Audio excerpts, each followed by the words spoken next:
शान्तिः। सत्यं शिवम सुंदरम सतचित आनंद स्वरूप सत श्री अकाल मूरत सदाशिव परम पिता परमात्मा की सौभाग्यशाली आत्माएं, प्यारे भाइयों तथा बहनों, आज की मुरली का मंथन प्रस्तुत है। आप सभी अनुभवी मूर्त आत्माएं हैं और आप सभी इस बात पर जरूर सहमत होंगे कि प्रत्येक माता पिता को अपने बच्चे बेहद प्यारे लगते हैं। उनकी यही शुभ भावना, शुभकामना रहती है कि उनका बच्चा सुंदर लगे, वो एक्टिव हो, सदा सुशिक्षित हो, भाग्यवान हो, सर्व साधन संपन्न हो, ऊंची तकदीर वाला हो। इसलिए वो उसे सदा अच्छी शिक्षा एवं दीक्षा देते हैं ताकि वो जीवन की हर परीक्षा में उत्तीर्ण हो सके, वो ऊंच पद और पोजीशन पाए। ठीक उसी प्रकार वो परम पिता परमात्मा जो सत्यम शिवम सुंदरम है, एवर प्योर है, जो कालातीत है, सदा सर्वदा दुख हरता सुख करता है, जो सर्व आत्माओं के अनादि अविनाशी पिता है, उस बेहद के पिता को भी अपने रूहानी बच्चे बड़े ही प्यारे लगते हैं। इसलिए प्यार का सागर होने के कारण प्यार की लहरों में लहराते हुए प्यार और दुलार देते हैं और शिक्षा भी देते हैं, जीवन जीने की कला सिखाते हैं। माया के चक्रों से छूटने के लिए विभिन्न युक्तियां भी बताते हैं। वो ज्ञान स्नान करा योग से ब्यूटीफाई करते हैं, गुणों के नग से जगमगाते जेवरों से हमारा श्रृंगार करते हैं। अब हमें क्या करना है? हमें सावधानी कर रखनी है कि हमारा श्रृंगार बिगड़े नहीं। परम पिता परमात्मा जो हमारा पारलौकिक पिता है, वो हमारा गाइड भी है और सतगुरु भी है। इसके साथ ही जो हमारे अलौकिक पिता, आदि पिता ब्रह्मा, उन्होंने जैसे श्रीमत पर चलकर अपना जीवन ऊंच और श्रेष्ठ बनाया है, हमें भी उनको फॉलो करना है, मनमत पर नहीं चलना। आप सभी जानते हैं, आज्ञाकारी बच्चे माँ बाप को सदैव प्रिय लगते हैं, वो दिल पर चढ़े रहते हैं।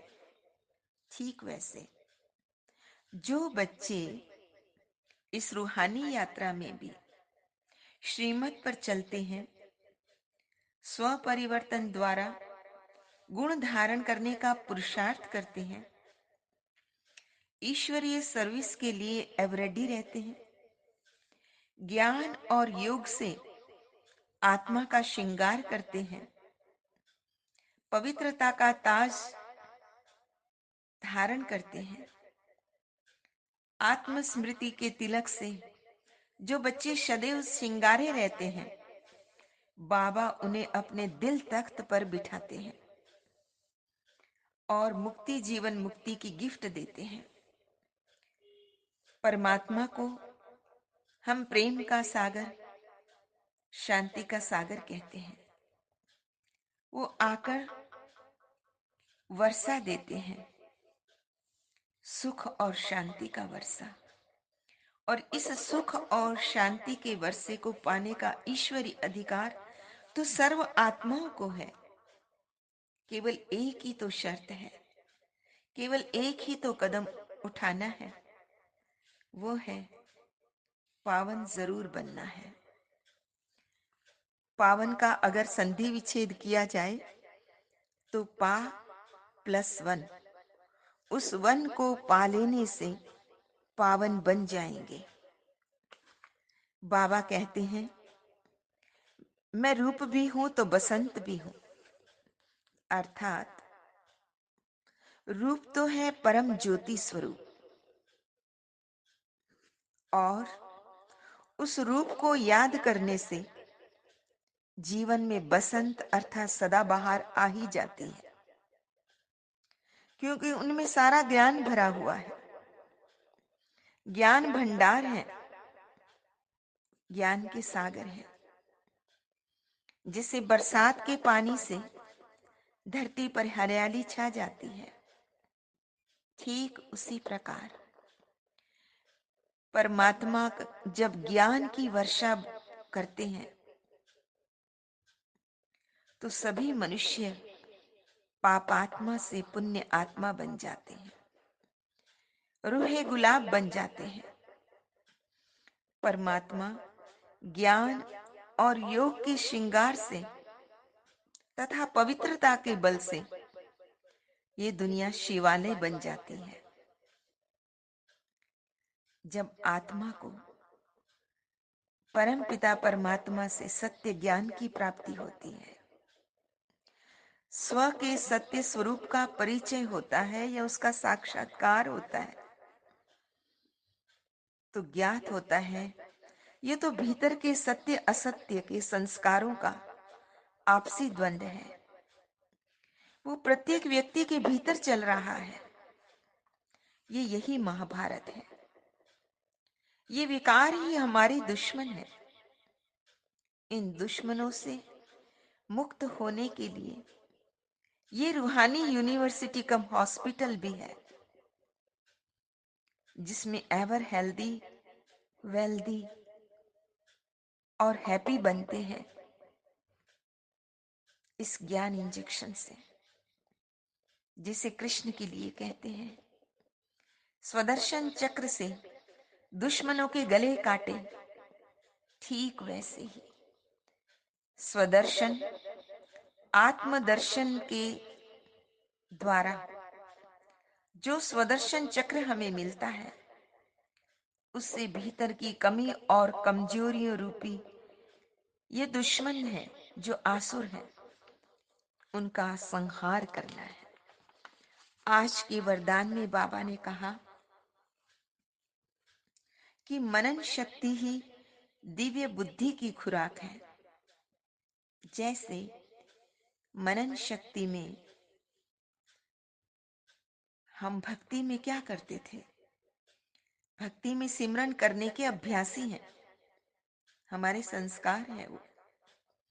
ठीक वैसे ज्ञान में स्मृति की शक्ति है, बार बार बुद्धि में उस चीज को याद करना।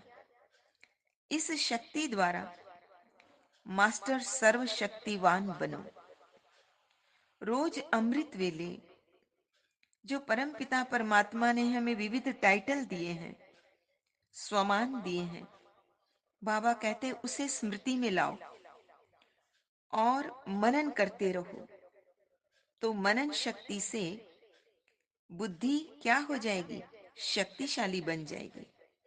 शक्तिशाली बुद्धि के ऊपर माया का वार नहीं हो सकता, वो परवश नहीं हो सकती, क्योंकि माया सबसे पहले व्यर्थ संकल्प रूपी बाण द्वारा जो परमात्मा प्रदत्त दिव्य बुद्धि है उसको ही कमजोर बनाती है। इस कमजोरी से बचने का साधन ही है मनन शक्ति।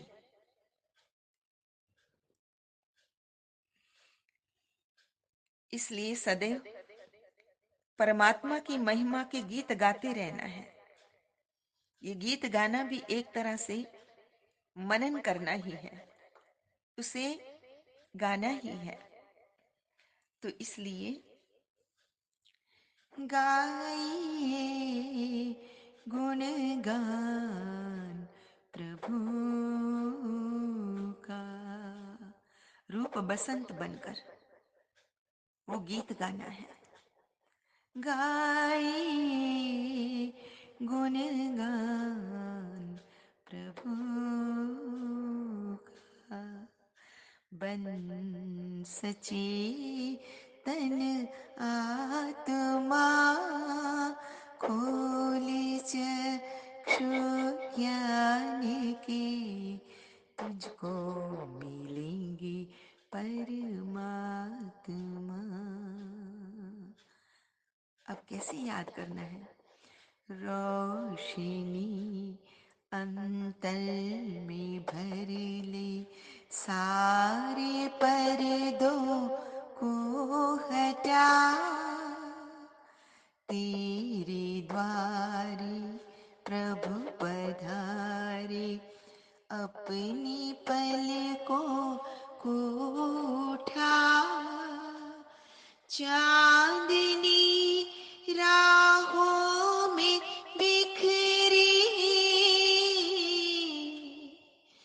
चांदनी राहों में बिखरी, प्रभु बना है रहनुमा, गाइए गुणगान प्रभु का, बन सचेतन आत्मा, खोल चक्षु ज्ञान के, तुझको मिलेंगे परमात्मा। वो परमात्मा गुणगान गाने से जरूर मिलेगा, जरूर हम पावन बनेंगे, हमें वाइब्रेशन महसूस होंगे। तो आज का जो स्लोगन है वो है कि आज्ञाकारी बच्चे ही दुआओं के पात्र होते हैं। दुआओं का प्रभाव दिल को सदा संतुष्ट रखता है, इसलिए परमात्मा के आज्ञाकारी और श्रेष्ठ बच्चा बनने का पुरुषार्थ करना है। अच्छा, मीठे मीठे सिकिल दे बच्चों प्रति माता पिता बाप दादा का याद प्यार और गुड मॉर्निंग। रूहानी बाप की रूहानी बच्चों को नमस्ते। हम रूहानी बच्चों की रूहानी माता पिता बाप दादा को याद प्यार गुड मॉर्निंग और नमस्ते। सदा रहो हंसते कहीं नहीं फंसते, बन जाओ फरिश्ते बांध लो अपने, बसते चलो प्रभु के रास्ते। वाहिगुरु जी का खालसा, वाहिगुरु जी की फतेह। बोल साचे दरबार की जय। लोका समस्ता सुखिनो भवन्तु, लोका समस्ता सुखिनो भवन्तु, लोका लोका समस्ता सुखिनो भवन्तु। ओम